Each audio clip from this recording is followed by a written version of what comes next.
Rob Hatter, you are now tuned in to the Chop Shop. I'm Retro, let's get it. We in the Chop Shop, we live in the Chop Shop. We talking sports talk, we live in the Chop Shop. We in the Chop Shop, I'm talking sports talk. So turn your dials up, it's live in the Chop Shop. We in the Chop Shop, we live in the Chop Shop. We talking sports talk, we live in the Chop Shop. We in the Chop Shop, I'm talking sports talk. So turn your dials up, it's live in the Chop Shop. Yeah, it's lit in the Chop Shop. Turn your dials up in the drop top. They ain't based in debate, but they keep it fact straight. Going 30 for 30, let's do a first take on Facebook Live from 12 to 2. Rob Hatter and Jim Hicks going back and forth like Carter Ray, Skip Bayless, and Stephen Smith. From on the court, off the court, straight to the field. Not a man that steals, but I made it steal. To the octagon where I fight to kill. We go face to face, then you write your will. I don't play tennis, but I bring the racket. I'm on the floor, I attack the basket. Put you in the casket when I'm overlapping. Never showing mercy, cause I'm always snapping. Never showing mercy when I'm in the arena. Step into the ring, he hit me as I beat him. Step into the court, I'm never backing down. Killing competition, I'm smacking down. Let me get back to the other stuff at the Chop Shop, cause they cutting up. It's Retro coming to you live to the Chop Shop. Now let's turn it up. Yeah, we in the Chop Shop, man. Shout out to Jim Hicks and Rob Hatter. You can catch the Chop Shop live from 12 to 2 on Facebook Live. Let's get it. We in the Chop Shop, we live in the Chop Shop. We talking sports talk, we live in the Chop Shop.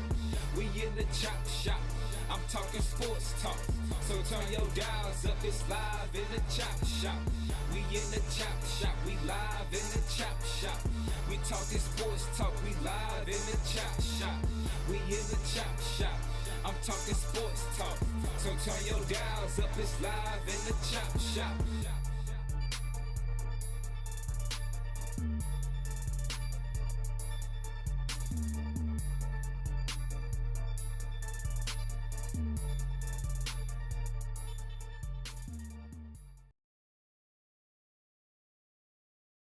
Welcome to the Chop Shop. Yours truly, Jim Hicks.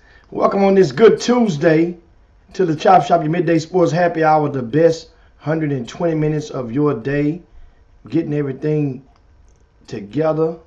And of course, Hatter is with the Texas Southern University basketball team as they embark and prepare for Wednesday's first round games of the NCAA tournament. And so they're doing press conferences and interviews and all of that good stuff. It always takes place at noon in every city. At 11 or noon. That's when the normal slotted times for pressers. But we want to welcome everybody that's filing on in. Get you guys to share the show. I see you, Thaddeus Moody from up there in Chicago from the Windy City. Robert Young, Rod Wells up in the house. Belinda, I see you. I see you, Miss Tina over in the ATL. Dale Griggs came up in there. Darrell Anderson, ain't no telling what seas he's selling over today. Mr. Barnes, Eric Boone in the house. I see you, Odyssey. Odyssey, I'm sorry we didn't catch up last week. I'm back in town. I'm back in Houston now. And we definitely need to catch up as soon as I finish dropping this spring icebreaker schedule. Friday's schedule, I dropped it last night, late last night as promised. And right now, I'm in the midst of about 75% done with Saturday's schedule. And I would drop that one this evening. And then, of course, Sunday, because you got showcase games that I want to make sure it's a nice buffet on the menu for you guys for those 2 days. But a lot of stuff, of course, to talk about in basketball. Once again, we will open up the phone line shortly and continue the conversation of rivalries in your various states. You know, I know in California they have NorCal and SoCal. So the Bay Area is pretty much little brother to Orange County, you know, which encompasses Los Angeles. And then I guess the San Diego area, deep SoCal, I guess that would be kind of like the ASAC area in Texas, the Austin, San Antonio, Killeen. If I'm wrong, you guys, I'm giving an analogy about just rivalries within domestic rivalries within the state. And I know in Louisiana, there's northern Louisiana, which is Grambling territory, versus South Louisiana, which is Southern University territory. And it's kind of like the gumbo versus the crawfish when it comes into Louisiana rivalries. Various states have them when it comes to, the grassroots or the urban scenes. But in Texas, it's the DFW in Greater Houston. And whenever those two areas get to thumping, it sends tremors around the country. DFW, I'm just saying, whenever that cage gets rattled with DFW and Greater Houston, I'm telling you, it thumps. And the thing that's funny is that people said area codes, and we listened to people messages on yesterday, and we read a lot of the stuff on the people comments, and you keep them going because we want to keep this thing popping, right?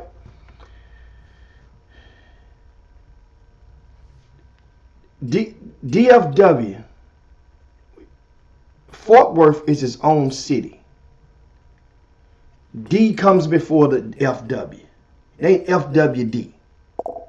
And it's a reason for that. However, Fort Worth has its own area code. Right? But historically, when people named it the DFW, they embraced it for better or for worse. I showed you guys on yesterday proof of how with Greater Houston it's been decades for whereas the newspaper in Houston considered Beaumont part of Greater Houston. And then basically over the years, as you guys know, newspaper. How many of you even get a newspaper right now in your driveway when you wake up, or in front of your doorstep when you wake up, or outside of your gate? Well, budget cuts took place over the years, especially with the emergence of the internet. A lot of people read their news on their cellular devices. So the budget, that means advertising, those papers, if you ever paid attention, you get newspapers, guys, and many of the papers, I'm looking in today's Houston Chronicle. This is the entire sports page, right? I'm going to go through every page. You know what you don't see anymore on some days? Not a single advertisement at all in this paper. I'm going to page. This is the entire sports page on the cusp of March Madness. Look, not a single advertisement. Usually they'll be at the bottom of the page. Not even on the back. Not a single advertisement. So this is what's happened to print media. And as a result, people got laid off. The pay raises wasn't in accordance. And then all of a sudden, when reporters go and you see them out of town, that means their bosses approved for them the budget to go out of town. They get the company credit card, or they get paid for their expenses, bring back their receipts, they get reimbursed. Right? Well, over the years, going to Beaumont from the Houston Chronicle, wasn't economically favorable for a lot of the people that worked there and covered the area. And then they started being able to, you can get the stuff off the wire, and they always had the Associated Press, but this is one of the things. So that means it was not as easy, and you just stop calling Beaumont Greater Houston.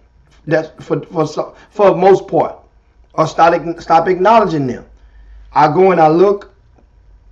Coming up in a couple of weeks will be the Guy V. Lewis Award. The winner will be announced on March the 29th, right?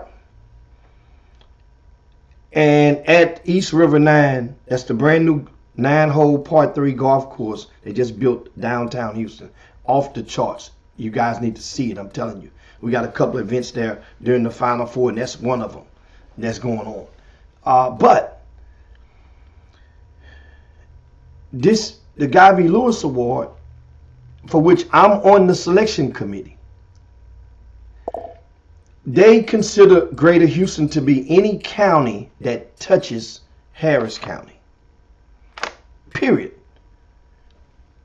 Any county that touches, that's adjacent to Harris County, which I dig that.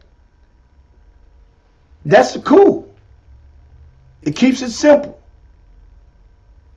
Because that way now you're going an hour this way, an hour and 10 minutes that way, but you're not going an hour and 10 minutes the other way.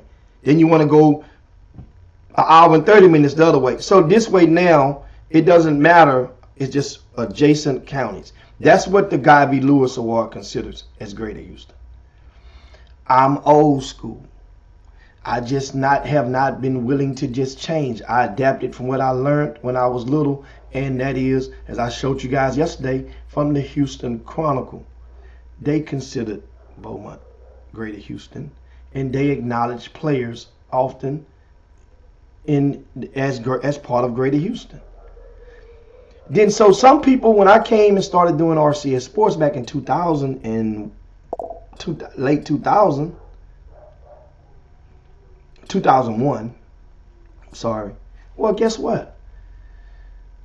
I adopted that, and people watched along the way. Then we had several guys from the Golden Triangle, what it was called, would be acknowledged, would benefit from the exposure. It was a brotherhood until you battling each other. But when you left, it's kind of like in the hood. You could be from different blocks and different streets. You don't remember, guys, when you were little? I know in the park, we played this street versus that street. And we tried to whoop each other's ass. Whether it be football, whether it be basketball. Didn't get many baseball games back then. Everybody didn't have enough gloves. But if somebody would have came through the hood and dropped enough gloves in there, 8, 9, 10 of them, it would have been baseball games going on every week on our own, pickups. We just didn't have them, or bats and or balls. But back to this, in regard to when you playing in the hood, when you play against each other, those were rivalries. This street versus that street. Then eventually, it's somebody from another hood. They talk smack, and now you drop your rivalries, you band together, you get together, you go. No matter of fact, we playing for the whole hood now. This Rosewood versus Houston Garden. Meet us. We come to your park this time. Then you got to come to our park next time. This is how it was. So that means when you're going and you're out and about and you're traveling abroad and you're playing against other hoods or other sects or other neighborhoods or other communities, other cities, you're repping where you're from. And this is the thing that I guess more grown up, more of you have to be more aggressive, more informative to the young people, and let them understand that when the game, see, let me say this, same analogy I'm just giving y'all. You go play the other team. We representing the hood. We representing Rosewood. We playing against We playing against the boys from Apache Park. So that means everybody from that area from Apache Park. You know, back in those days, whether it be the Scales or in a whole lot of different families that live over there. Whether it be the Millers and all that right there. Well, guess what? We play them. You repping your hood, but then somehow in the agony of defeat, you're not as brotherhood anymore, because it's bitter than somebody will say something. Man, I ain't, I'm from this street. So now it's diminished to now you want to remind them, man, I'm about my street, man. Okay, that's cool, but it's my street now. You still from the hood. You still from the same community. It's the same guy who mama gave you cool cups after school. Same buddy that lived 2 streets over, even though y'all streets be battling and y'all arch rivals because y'all got the best 2 streets or the best 2 blocks in the neighborhood. He still give you his now and later, still give you his lemon heads, his Boston baked beans. He still let you borrow his bicycle. That's the thing that's forgotten in the brotherhood. So I'm want to remind you guys, and we, like I said, we talk about this. And some people gonna get it, some people won't get it. But at the same time, we had on yesterday Wesley Yates II. It's the father of Wesley Yates III. And he came on here as a native Beaumont resident. Went to high school. Did a fine job raising this young man, Wesley III. And he acknowledged. He's like, look, man, ain't no beef right here. It's beef. Beef comes from bitterness. There's not many people bitter down there. Those are brothers. If you guys have forgotten, just 4 years ago, when not 1 but 2 devastating floods went and drowned a lot of a lot of different neighborhoods and parts of Beaumont, Texas. The Chop Shop went and got and organized an 18-wheeler filled with items, cleaning solutions, bleach, all type of stuff was on there. Diapers. And took that bus all the way down to the little elementary school, and we had cars lined up for blocks. The school, the principal of the school, Mr. Jackson down there with the school, Beaumont ISD, everybody was with open arms. And so those were moments when we rolled up our sleeves and made a difference. Them was our brothers. And so, and they're from the 409. They're representing their neighborhood. They're representing their area code. So when you guys think of it, it ain't nothing wrong. Like Doug said yesterday, what them people want to represent, they speak, they love the 409. But at the same time, I had to remind you guys, Galveston is also 409. Texas City is also 409. In case you didn't know it, the area codes down there are 409. Hitchcock is also a 409.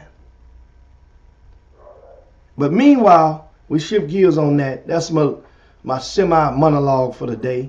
And we got something to show you guys in just a second. And I'm gonna give you guys something. Check this out. Check this out. Check this out. Look who I got live in the flesh. Look who I got with y'all. Robin Haller's live from Dayton, Ohio. It's like the TSU band playing up there. What the hell? Y'all got the band up there?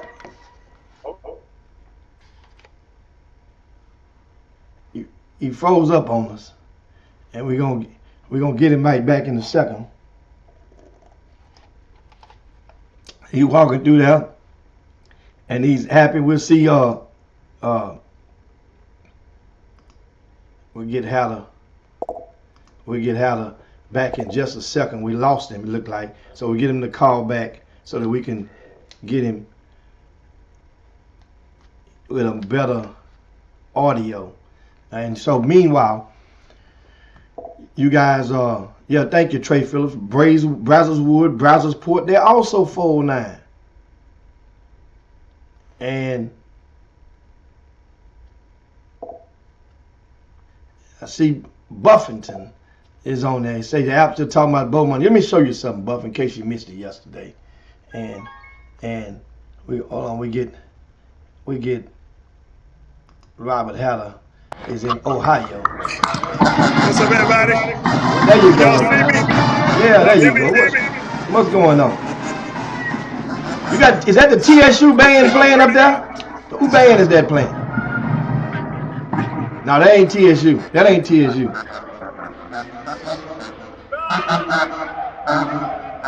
It don't appear that Hatter can hear us. I don't know what's going on. We can hear you. And so he's going on now. Also, now Buff, let me show you what I shared on yesterday, and this is from 1994, from the Houston Chronicle, and this is what I shared with you guys. This is an all Greater Houston team, right? From the Houston Chronicle, the front page in 1994. You can see the bottom, the little inserts letting you know the Chronicle Player of the Year, Jason Schreier from Deer Park, right?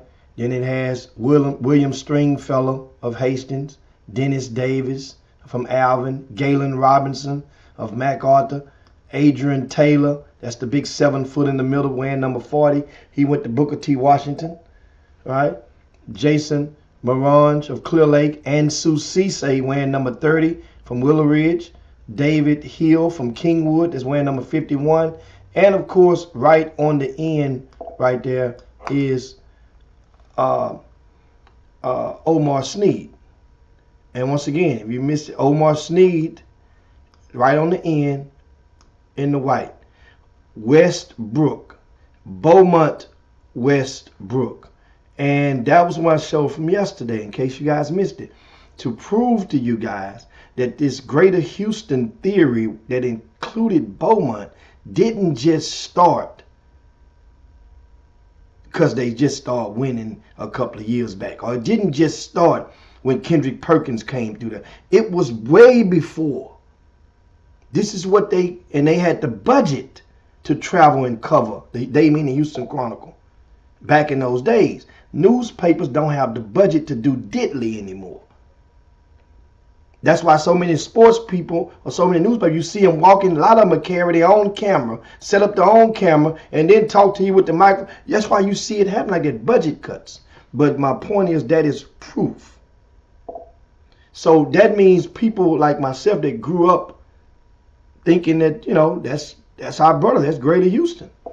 And when I started in the business, I ran with it and included a Kendrick Perkins in the rankings, and nobody complained. And included everybody, you know. So now all of a sudden, in recent years, everybody want to rediscover America. And you know how you can go and reassess your property lines. And it's not that complicated. It's not no big deal. But it's just letting people understand this just didn't start with us. We ain't trying to just claim them. We ain't set claiming. This has been claimed way before we came about in this stuff. And then people that came, and I took it and ran with it couple of decades ago.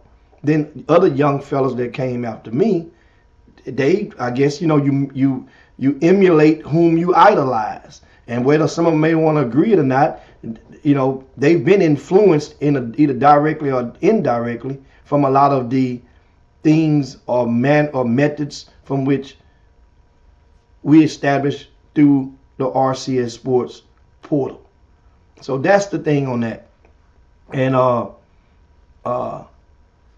looking right now, I put some of your comments in there. And yeah, that is Mr. Bourne. Huntsville is also 409. You're absolutely right. Huntsville is also 409. But and domestically, when we squabbling amongst each other, Huntsville wants to kick everybody's butt in the city of Houston because of several reasons, and that stems from is planted in their minds that they are basically suppressed when it comes to exposure, and the only way you're going to get it is to come and allow, and people just get mad, allow the big fish to feast on the little fish. It happens. It happens. And so that's the thing on that. But now what we do is we open up the phone lines for you guys. And again, today, I love, I always do this, open up the lines for you guys when we're on the Chop Shop. And when I'm on there solo, I would like for you guys to get your thoughts in, share your thoughts, and reflect back. My question is, got a couple of questions, topics of the day, and that is, looking back on it this season, who would be your player of the year, and who would be your coach of the year from your respective area? Player of the year, coach of the year for high school boys and girls basketball. And that is something good. And yeah, thanks. I trust me, Mr. Barnes. I knew that BJ Holmes was always in the Chronicle on the All Greater Houston team. Yeah, from Port Arthur. I mean, and it's like that's a dead horse. We done beat that thing enough. People understand what's going on. Mr. Lofton in there. Kenneth Lofton Sr. is in the Chop Shop. And we once again, let me open up these lines, and if you guys want to call in and share your thoughts, feel free to do so. Let's get this thing popping on the Chop Shop today. Also, I want to remind you that the unsigned senior, I see you, Todd Byerly, transfer portal. That's one thing I wanted to get, another topic I want to talk about today. And that is, yesterday was the first day that student athletes basketball could enter the portal. And in 24 hours, there were approximately 350 Division I players entered the transfer portal. Another 365 from the Division II ranks entered the portal. In case you are not too keen at math, that's 715 players in one day, on the first day that is gone in the portal. Now remember, the statistics from a year ago proved that just over 40% of those who got into the portal did not find a home. Now, safe you to understand, when you see these numbers and don't really know why, but they count walk-ons in the transfer portal number. So those walk-ons, you pay your own way to go to try to earn your spot on the team, which you get a spot on the team, but you don't count toward the API or the APR. You don't count towards that. And then you go say, I'm gonna go, I'm gonna go to another school. You're gonna pay your way to another school. They count them. 715 players, guys. Your unsigned seniors right now are competing with those guys. For those who had offers prior to Monday, those were the equivalent of a coupon from Sunday's paper back in November. It is expired for the most part. You might want to check with that coach that offered you, had an offer on the table when you got knocked out of the playoffs 2 weeks ago, 3 weeks ago, first round. Guess what? All district teams came out, gave you a congratulations a week ago. You better check with that college coach. You better check with that college coach today and ask him, is your offer still on the table?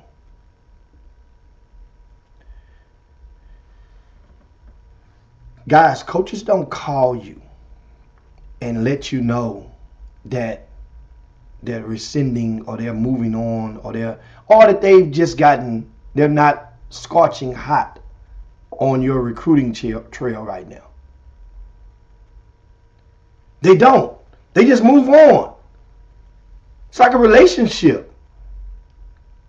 You guys ever courted before? Some of you guys out there, you call and y'all go out a couple of times and y'all liking each other, and all of a sudden, something happens and you don't call tomorrow, you don't call the next day, she don't call you, and you meet somebody else you probably like. Now you're washing and repeating the cycle with somebody else. And then you realize it's been 3 weeks. So guess what? So now she still think y'all go together. One of y'all might still feel that way. But I guarantee you both are in unison with thoughts. Something has happened. You can tell when these coaches aren't hot on you anymore. You've been flirted with. You could tell when they're not flirting with you anymore. This is why I explain and I tell you guys, make sure you got bird in the hands. You can't afford to be influenced to turn them down unless you are willing to stick out your chest and accept the consequences. There was a young man 1 year ago. All he had was a couple of non-Division I offers on the table. He took a gamble on himself, and it was starting to creep into mental health territory. It was stressful. It becomes stressful in the house. Mom want to do this. Dad's like, nah, we're going to do it like this. Now they're beefing.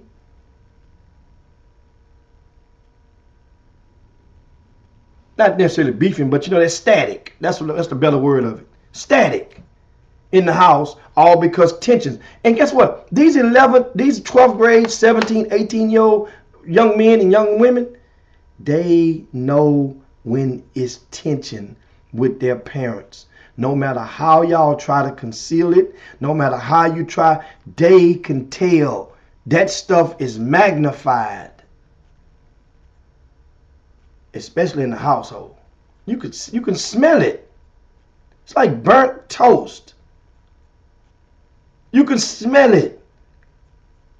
So the key to it is, what I'm saying is, guys, this stuff causes so much stress, the recruiting process. Till, as you can tell, there are college coaches who have to put whose sons are in the transfer portal and have been and have transferred.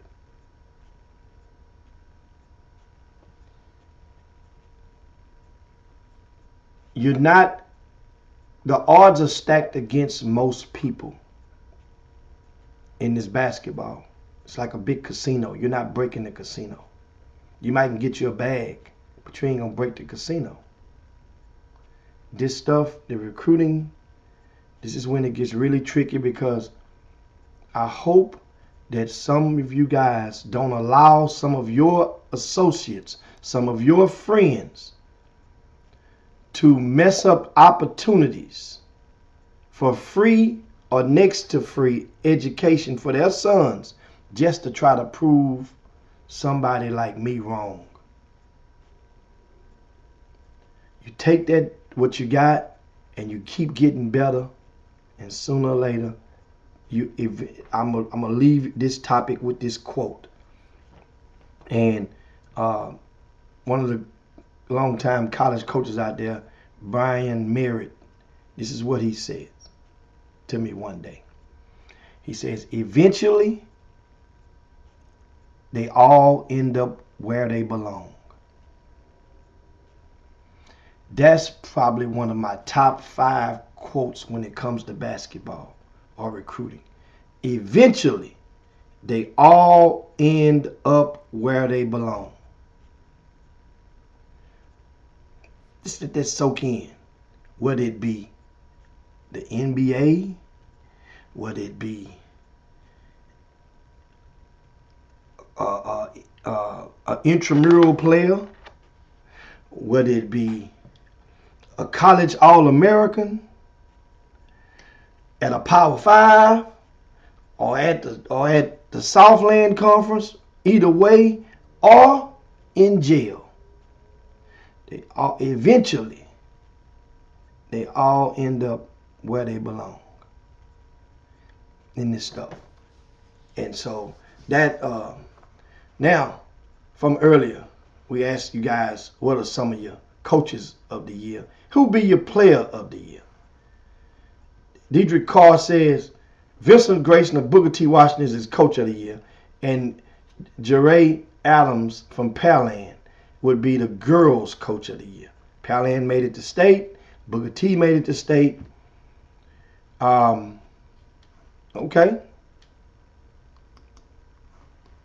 Not bad. Also, we got Kenneth Lofton. He says, 409 area, boys, Wesley Yates, Kendall Sneed, Omar's daughter, players of the year.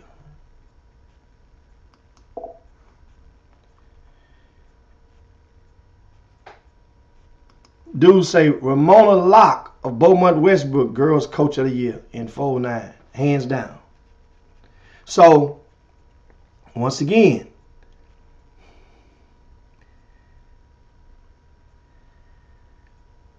if she's the girls coach in the 409, who's the boys coach in the 409 of the year? I'm just curious. Who would be the boys coach of the year in the 409? Right? Elton Thomas said Jay Simon, Iowa Colony High School. It's not bad. It's not bad. Had they made it out the region, but he did something phenomenal. This is the first year ever of this school having varsity basketball. And they was off to like a 20-2 start this season. They won over 25 games. They finished second in their district, same district with Stafford, and got knocked out, I think, in the 3rd round. Good run for Coach Jay Simon. He had nothing but freshmen and sophomores on the team. So they're going to expect it to run through this region in 4A. That's Region 4 next season. Iowa Colony.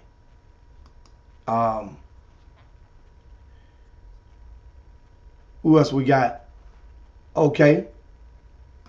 Up in DFW, Palmarana say Trey Johnson, Player of the Year, and Nick Smith, Dallas Kimball, Coach of the Year. Not bad. Hard to debate against that now. Hard to debate against that. I like Dallas Kimball overcame a lot. You know, every good movie has a tragedy in it. Wasn't necessarily a tragedy, but it was. They had to overcome some stuff. Here go another one good one right here. Clear Falls High School. Brian Sheldon, Coach of the Year. Orlando Harden Jr., Player of the Year. What y'all think about that? All right? We got some more. Hold on. Got a couple more. Dude says, we got somebody sign in for David Green from Beaumont United. The 409. Got another one. There go another one. 409. Coach David Green. Right?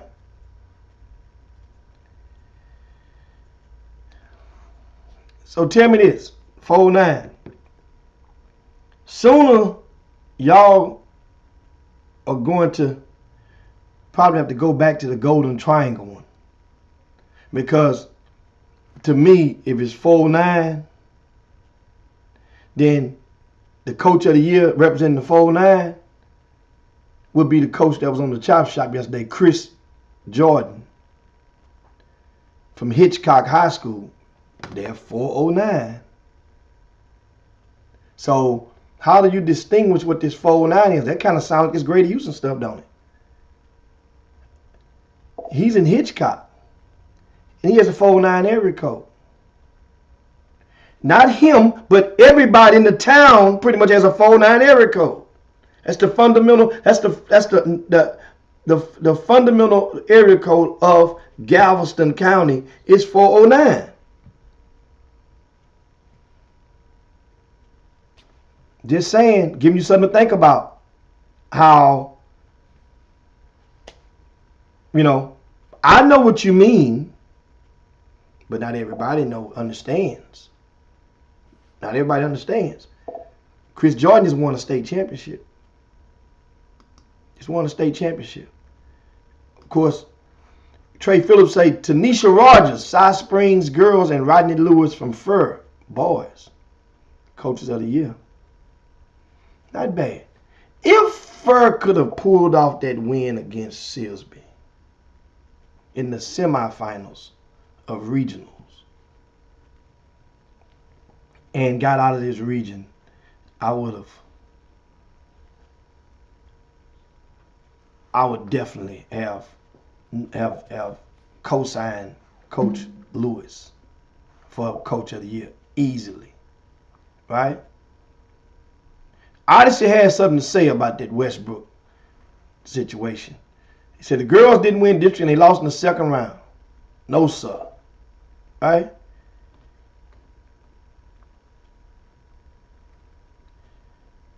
And we have another one. Newcomer Coach of the Year, Brian Sheldon, Clear Falls High School, Orlando Harden Player of the Year.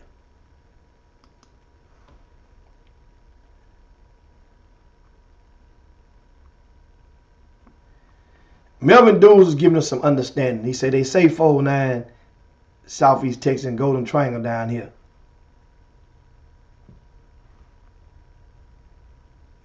All right, all right. Now we got one, Chris Jordan Foster from Hitchcock High School. Right? Otha Brown say the coach from Klein Oak is Coach of the Year. Big time turnaround from that program. Oh, absolutely. The young fella played at Klein Forest High School. Josh Irvin is his name.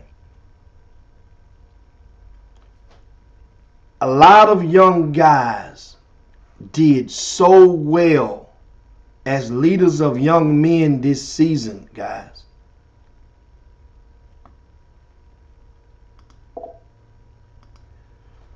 And Mr. Barnes, that's exactly what I was alluding to. 409, that's the point I was trying to make. If you keep saying 409, then you have to include some people that you really don't want in 409. I get that. Sonia Bills say no DFW coach. Yes, they have. You missed it earlier. Paul Miranda nominated Dallas Kimball, Coach Nick Smith, and Trey Johnson as his player of the year. Show them some love. Who's your players of the year, guys, out there? And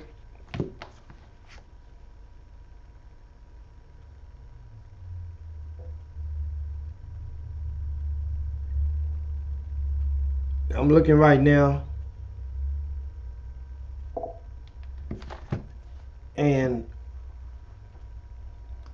somebody said as a response to Wesley Yates, if I was a parent, I would advise my child to remain and finish their education, especially if your child don't exactly have professional talent. Some of you people that have been through the recruiting process, I think one of the problems is not enough parents lean on the shoulders or the expertise or the experience of other parents when it comes to going through the process. There's far too many who feel that if I call upon you for assistance or for help, then that's a sign of ignorance. That is not a sign of ignorance. That's a sign of being very smart. You're calling to save yourself, and you're trying to do your homework to collect enough intel about something that you have not been introduced to. You are basically, think about it like this: a college coach. You guys know I love to give you analogies, right? Next time you talk to a college coach, ask him what his normal routine is on a Monday and then on a Tuesday. A lot of the assistant coaches, they have a routine. Now the head coach is going to be different. Early in the morning, most of them will get to the office. I'm talking about in the recruiting months. That means your recruiting months is April, May, then August, September, a piece of October. In the recruiting months. I'm talking about like while school is in session. Getting to the office, many of them make phone calls that morning. They're going to make phone calls. I call it watering the grass. They make these phone calls just to touch base with people and just keep the relationship lines open with a lot of people in various parts of the country. So each phone call is slotted, probably going to take about 10 minutes. Then you got another 2 minutes to go take a walk to the water cooler, go, answer a phone call that came through that you missed while that call was going on. And then you get on the phone and you got to make another call. You might have a coach might have 3 to 4 of those calls to make every morning to various people. What's my point? Just like when you go to the doctor. I don't know if many of you noticed or not, but doctors have their schedules in intervals of 15 minutes. That means they already know before you get in the office, their goal is to get you out of that office in 15 minutes. I'm talking out of the back, by the time you go in the back. When you go in the back, it's in 15-minute intervals. And they're having you out of there. That means they can get 4 in per hour.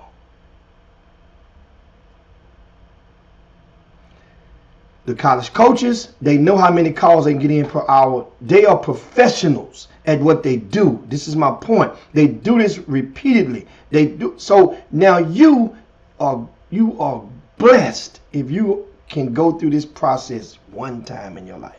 For those that have multiple kids that went through the recruiting process, you become more and more keen to what's going on.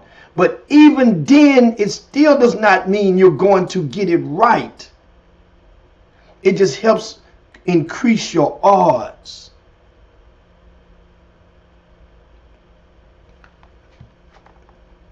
Speaking of the 4-9, one of my longtime friends back from college, Miss Kim Corville, right? Her father was a distinguished coach, track and field coach from Galveston Ball High School. Kim is known around many of the circles, right?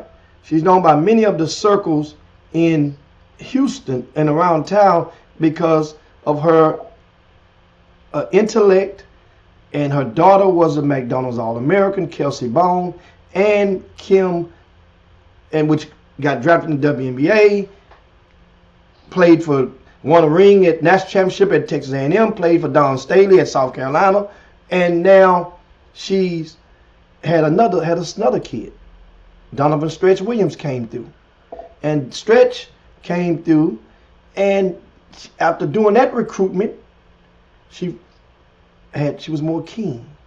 But even Stretch, he signed and went to the University of Texas, left and transferred, went to UNLV, left that school early to pursue a professional basketball career, which he's on a two-way deal with the Atlanta Hawks. My point is, even the best don't get it right.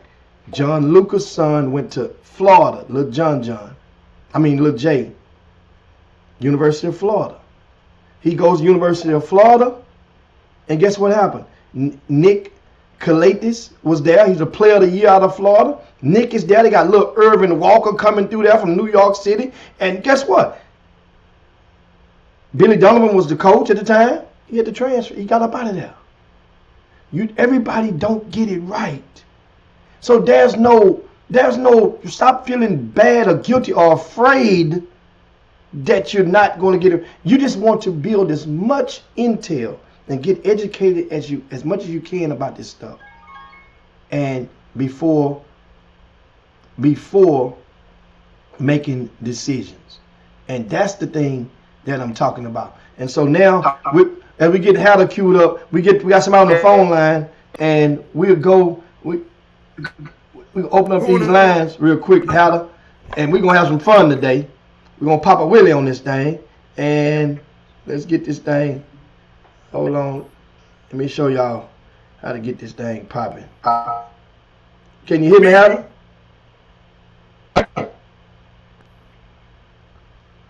Oh, you there? Me? Yeah, there we go now. Now, Yeah, I'm good. now the phone line's open now. Who's on the phone? Who's calling in? What city you calling from? Real Talk Nation from the DFW, baby. Adam. There we go. Say it again. He can hear you now. Paul Miranda from the DFW area. Adam, my boy, what's up? What's up, Can Paul called. That was Paul Miranda calling in. He was talking. Now I think it was a bad sale. I think because everybody came in at the same time, might have knocked the sale. Now can we hear you? Mic check with you, Hatter. What's going on? Talk to me. This. Let me.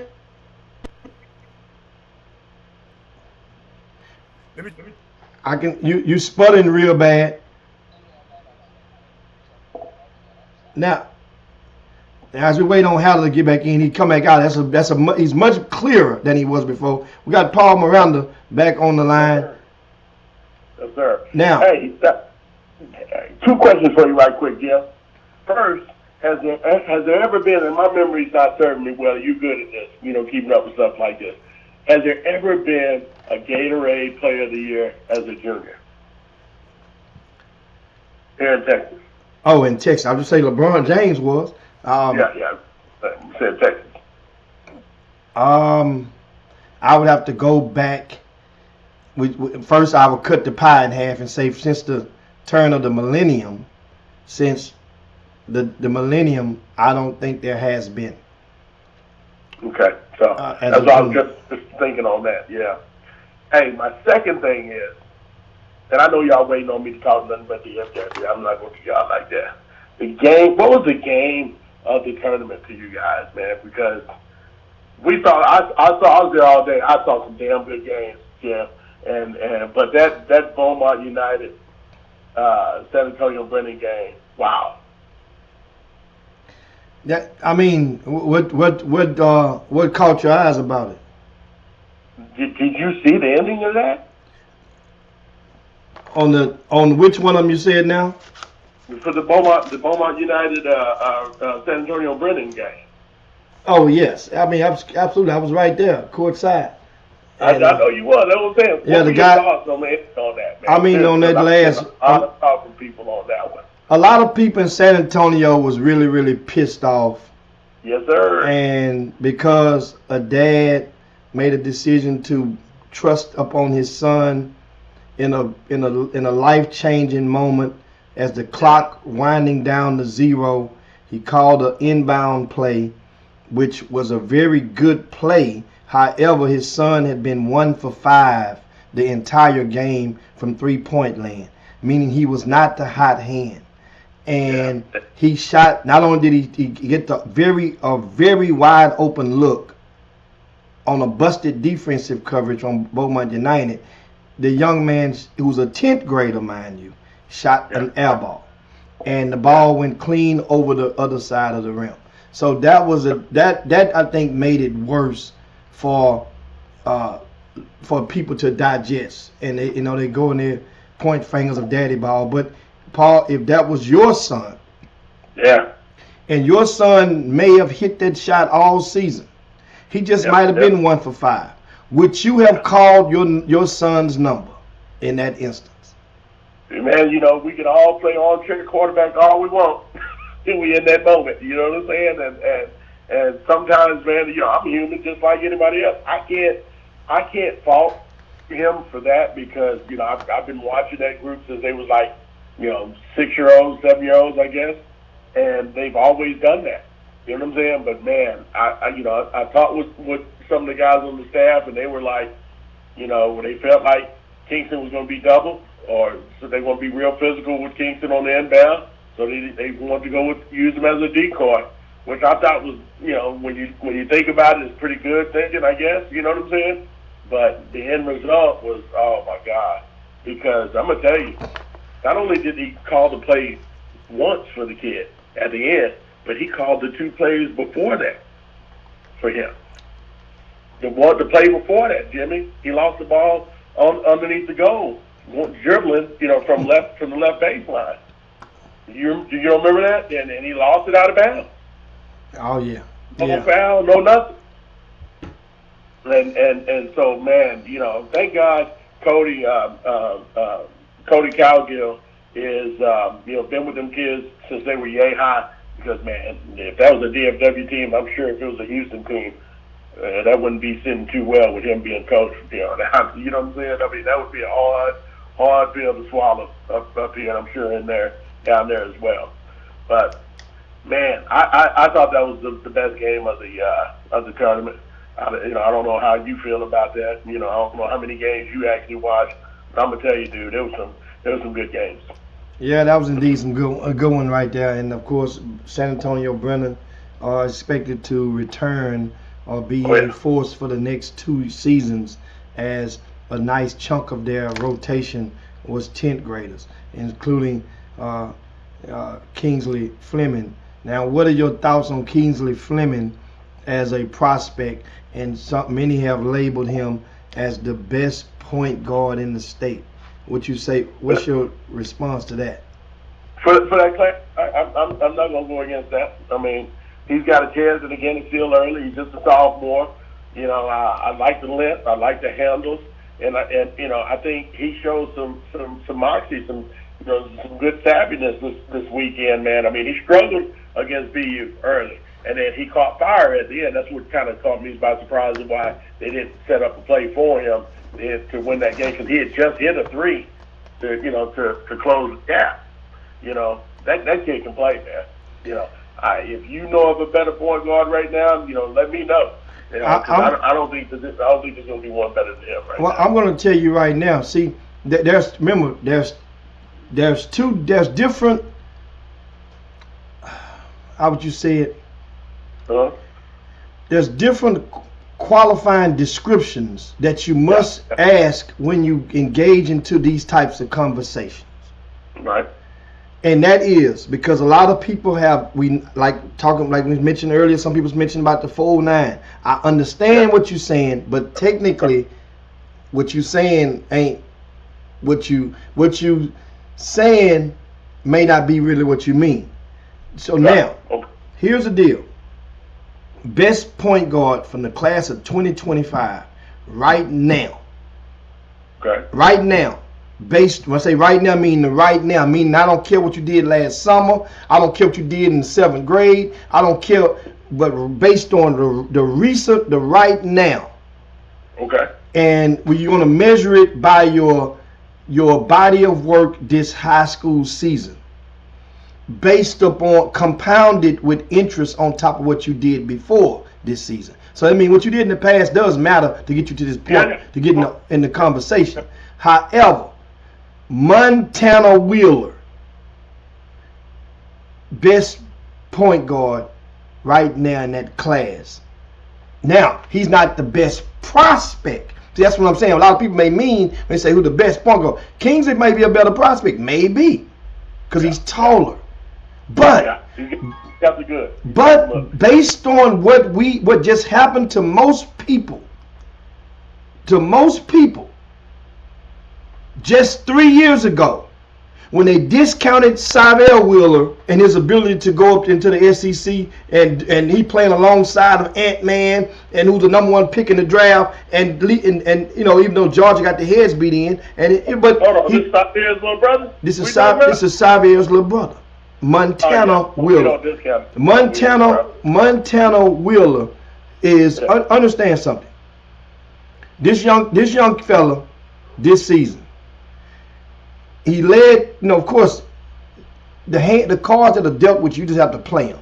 And hold on, Haddon, for the pull you up in here in just a second. There you go. Now we're talking about the best point guard in the state. The best because the kid from out of San Antonio, he scored 30 in the regional tournament and beat San Marcos with Presley them, and you know, and Presley is a good boy. But then you come against Presley. But where's Presley signed to college at? Yeah, I don't know. And Presley ain't Presley. My point is Presley ain't Wesley Yates. Right. So a different measuring stick. And Wesley Yates, we just showed Wesley Yates ain't Trey Johnson. You know, and no disrespect, but levels. Yeah. Now back to this, what I'm saying. This kid, Syvelle Wheeler. I'm sorry, Montana Wheeler. This year, as a sophomore, they won their version of the state championship at Houston Christian. He had 21 points a game, 8.5 assists per game. Right? He shoots 86% from the free throw line, right? And he's every bit of maybe 5'9", 5'8". Okay. 107 rebounds. I thought he was just one class younger than old boy, so they're in the same class. So, woo-hoo. Well, technically they got him listed at 5'10". They list him at 5'10". But my point is, Kingsley. Sometimes when we say who's the best, I recommend people start asking, do you mean the best right now or the best prospect? Because a lot of people have been taught to evaluate for who's the better pro. If we're talking football and we're asking Robert Haller, who's a better man, this dude is better than this dude. His eyeball ain't looking at what the hell he did at Duncanville High School or North Shore High School. He looking at if this dude can make it. If they put him at the combine tomorrow, or if he got on this team, can he get somebody a pay raise? Yeah. Agree. I think the other difference too between them two is going to be, you know, who they playing as well. Who they, you know, if they're not playing against stronger competition, and that's where Kingsley is going to get hurt by. If they're not traveling and going to Houston and Dallas to play other teams and just staying in San Antonio, he might not get as well. You know, his skills might not get sharpened as tough as he needs them to be. So that's something to still keep your lazy eye on. So I agree with that. And Wheeler gonna be getting that competition, you know, between Houston and Dallas anyway. So yeah, I get you on that. And I don't never go against no Wheelers no more. I was a big severe Wheeler fan. So, you know, Daddy know what he's doing over there. Man. I agree with y'all. Man, so I appreciate it, Paul. Thanks a bunch, man, for the call. And we're going to get in and talk some rap with Hatter right now. Talk some Go ahead, dude. Thank you, man, for taking my call. Y'all, love y'all, man. Take care. Thanks a bunch. Of course, that is Paul Miranda calling from Dallas. And Jimmy, I just want to know, can you hear me? Before I go in. hold on, we're gonna get your volume up. That ain't nothing. Say something now. Testing. Can you hear me? Yeah, we can hear you. It's just not, you know. I'm the interview, so I'm the interview guy. So you know what? I'm gonna put my earpiece on. Maybe it'll be better. I mean, we can hear you now. We can hear you. Before we couldn't hear you. Yeah, we can hear you. Okay. It's just you're not. They're gonna hear me a little better than you, but they can hear you. Come on with it. Okay. No, I'm just, man, I was trying to connect with y'all early because I was at the actual arena. If you ever get a chance to go to Dayton, Ohio, that Dayton Flyers Arena, Jimmy, is one of the best basketball facilities for a college I've ever been in. I mean, hands you know, colleges, the Fed Forum they play in. I don't count that. I'm talking about on the college campus. The Dayton Flyers got a fan friendly. I mean, it's every seat in the house is good. You ever get a chance, you have to go. Jimmy, they say I'm echoing, and guess what? I'm gonna stop echoing in a minute. When I get my earpiece on. Yeah. Hey, I got a trick for y'all. I got a trick for y'all. Y'all think y'all got me with Jimmy. Go talk, Jimmy. Let me put my headphones on. Yeah, let me see what we got over here. You put Adder getting booted up. I'm looking. Thaddeus Moody gave his players of the year from the Chicago area. Jeremy Fears, all right, and the coach of the year Rob Smith from Simeon, all right, and the girls. He split the hairs on the girls. Janae Kent of Oak Forest, she's going to LSU, and Lene Beaumont, right? She's committed to Indiana.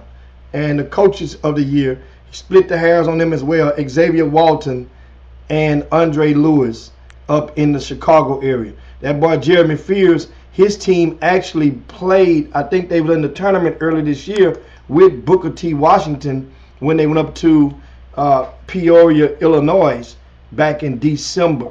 And in that event, Booker T went, I think, 1-3 in that particular event. That was a learning experience for the what they used to be known as the War Eagles. They're the Golden Eagles now. And and I want to get that to you. Let me see. Somebody said, let me see, B. Scott said, you don't know everything unless you've been through it. And even then, you only know, it's only your perspective. We were talking earlier, Adam, about a lot of people. This transfer portal had over 715 people that entered in the first 24 hours. Over 350 in Division I and approximately 365 in Division II. And people that are unsigned seniors right now have been nonchalantly maybe just looking around and just playing around with these offers. So now the gates are open. The bar is open right now. People come, all these guys that you made, and it's funny because everybody all district, I made all region. These people in the portal, they was all district and all state and all region as well. And some of these guys started before you, maybe from your very high school or from your very grassroots team, and they'll go. And now you have to wait. You are being considered in the same breath with those guys. Ain't that funny? So speaking of, and people always want to play up. You want to play up? You want to play up? Now it really think about it. You being judged against with 22-year-old men. You 18, 17. And Jimmy, that is so prevalent, man, just being around the coaches. Jimmy, I'm in the same hotel as Coach Nuts, Texas A&M Commerce. Corpus Christi. Corpus Christi.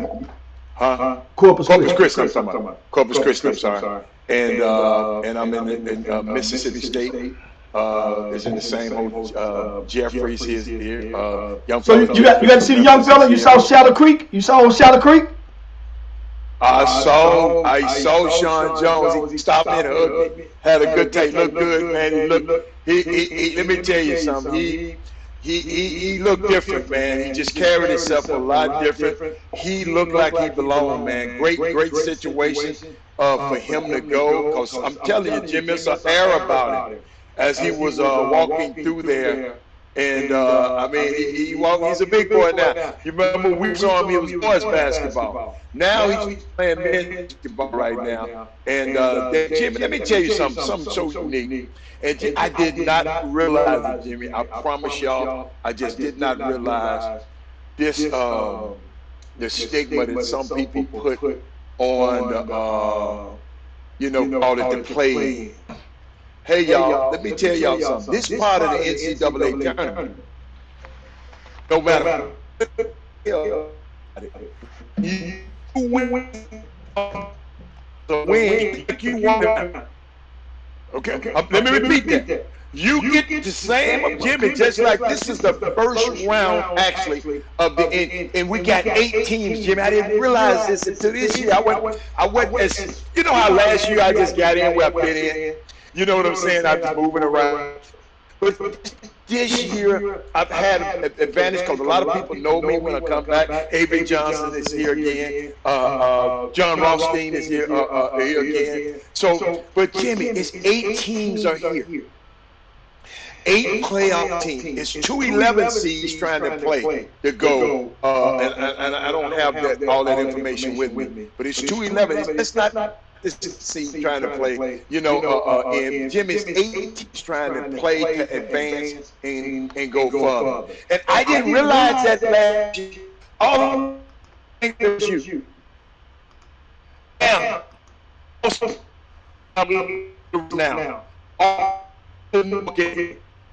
he's feel good. And when you know the kids growing up and now you see them, you see the Sean Jones. Oh, you can't hear me? We can now. Now you better. It was a bad sale. Come on, keep going. Okay. We good now. Okay. Just take that off. I hope I'm good now? Yeah. Can you hear me now? Yeah, I get to see Austin Nunez as I was leaving out, Jimmy. So it's this don't consider this. And I know people at home, man, it's just a play. Man, you win this game, you don't want a first round game always gonna be on your record in the NCAA. Jim? Yeah, and TSU plays tomorrow, Wednesday at what time is tip off tomorrow, and who's the opponent? 5:30 your time and 6:30 our time. And that game there is going to be televised on which network? It's going to be on True TV. True TV? It's up there wherever you got TNT and all of them, they're in the same family. Okay? That's part of the TNT brand. But Jimmy, also, if you watch the game, it's going to have some great announcers. But at some point, go over to KTSU app and listen to me and chat about it. That's why we're here. We want y'all to listen. We want y'all to listen to the broadcast. And if you listen to the broadcast, and you want to contact me and say, Robert, I'm listening, contact me through Twitter, Robert Hatter, I think that's my Twitter, Robert Hatter at Twitter, however you do that. Or you can chopshophdx@gmail.com, and then I'll shout you out on the broadcast. So, Jimmy, I'm excited about the guys. We got a matchup of some young men. I don't know if y'all know. Jimmy, it's a unique team. We're going to Fairleigh Dickinson University, Jimmy. They wasn't really, technically, Jimmy, they wasn't supposed to be here. Did you know that? Explain that. Let me technically, no, they're supposed to be, I'm sorry. But they didn't win the conference championship. Merrimack won the conference championship.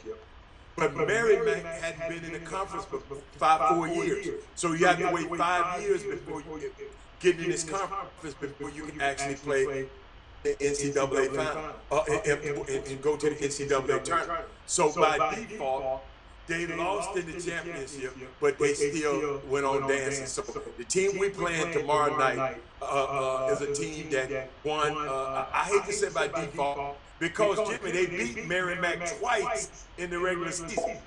But in the conference championship, they lost. I just wanted to share that to you. And so that's going to be historic, and TSU is expected. This is one of those games where it's not like you're saying, man, I'm going to watch TSU. I'm watching TSU to win. A lot of people feeling like, man, TSU can win. And it ain't like back before you get there, let's see if they can hang. This ain't, think about how times and change. You get into these first fours, but whatnot, it ain't like, it's like, yeah. Man, these dudes are to get something. And because you realize schools like Fairleigh Dickinson, and you start thinking about what's on like the roster of Texas Southern, and you think about some of those same guys that's at TSU, right? That like John Walker. John Walker was at Texas A&M. Yes, sir. Jordan Nichols was at what, Montana, I think. And SFA. And SFA, right? And SFA, from what I mean, you ask me, SFA in the last 10 years, SFA has a much better resume and been to the dance more times than the Fairleigh Dickinson has. You think PJ Henry was at Hartford? That's about the same. Yeah. So now what does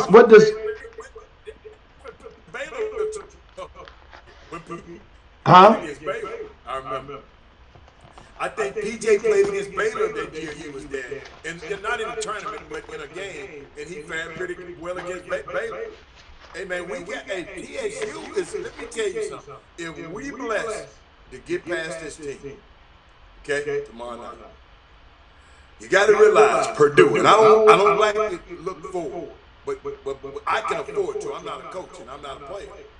If we can beat Fairleigh Dickinson, Jimmy, Purdue plays, they got 2 freshman guards. Okay? 2 freshman guards that gets a little nervous and get a little shaky sometimes. So it's a chance, but the unique thing about it, Jimmy, and I was bringing to the people last night because I was testing my equipment last night. Jimmy, think about this. TSU win that game against Purdue, they have a chance to play against Memphis. Memphis is up here too. Memphis gonna be in Columbus because we need to win in Dayton to move on to Columbus. So Memphis is in that pool too. So the second round game, the third round game for TSU, but second round game against. So it's Jimmy. I'm up here in hoop heaven up here, baby. I'm up here in hoop heaven. I already know. I said to them yesterday that you're one win away from getting up there, and you get to see DeAndre Williams and know he's gonna be mad at you. He got something that when he see you, he gonna be mad at you. Kendrick Davis, he got some words for you. Because Kendrick Davis, Kendrick Davis said he remembers when you was saying about Quentin Grimes and that he couldn't hang with Quentin Grimes. So Kendrick Davis got something on his mind. It's funny. That's got to be the biggest lie in the world. I ain't never in my life said that. No, I don't know where y'all get that from. But y'all can feel it. If that feels him, I'll take the whole. I ain't never took Kendrick Davis. Let me tell you something. With a kid like Kendrick Davis. Son, you said, who am I rooting for? Is that happening? I'm not asking that question, son. If you don't know me by now, you'll never know me. Ain't that what who sang that song?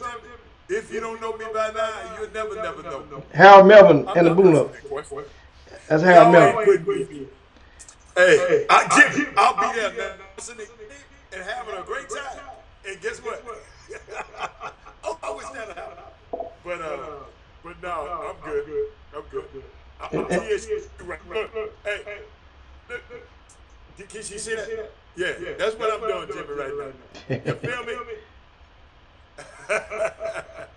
What else you got, man? What y'all been doing around here, man? Y'all been acting bad the last couple days? Oh man, it's that time, getting ready. It's the weekend after the state tournament week, going into the spring icebreaker mode. Got a release Friday schedule yesterday. I'm about to get back on it. I'm about 70% done with Saturday's schedule. A lot of work because you got to put together a lot of those games, individual showcase games, and then you got to confine it into the proper spaces and then make it adjusted. You got a lot of people have so many different special requests for time and coaching same teams under the same program. But it's going to be a good weekend. The hardest part is done. Finally got the schedule out. Now people know that they know whether they play on Friday or Saturday. That's the most part, so people can start making their plans. And then you go and you move forward. This event, it's funny, man. 2001 was the first spring icebreaker. It's 2023 right now, and this is one of the longest ongoing events in the history of the United States that's been 100% black operated. Boo Williams would come to mind as the measuring stick. He's the godfather of one of the Mount Rushmores of AAU or grassroots basketball. I can literally say AAU because he's one of the administrators on the board of the actual amateur athletic union. And it's funny as hell how that was the thing I'm about to say. If you was to ask 10 people, what does AAU stand for? The acronym. How many do you think could successfully tell you what it stands for, what it means? That's unique. I don't know. Is it amateur athletic union? Yeah, that's what I just said. That's what it is. Okay. Because I had a son grew up in AAU, and I had to fill out all that stuff. So you remember you had to fill out the membership and all that kind of stuff. I was a coach. That's right, Jimmy. I was a coach. Hey man, I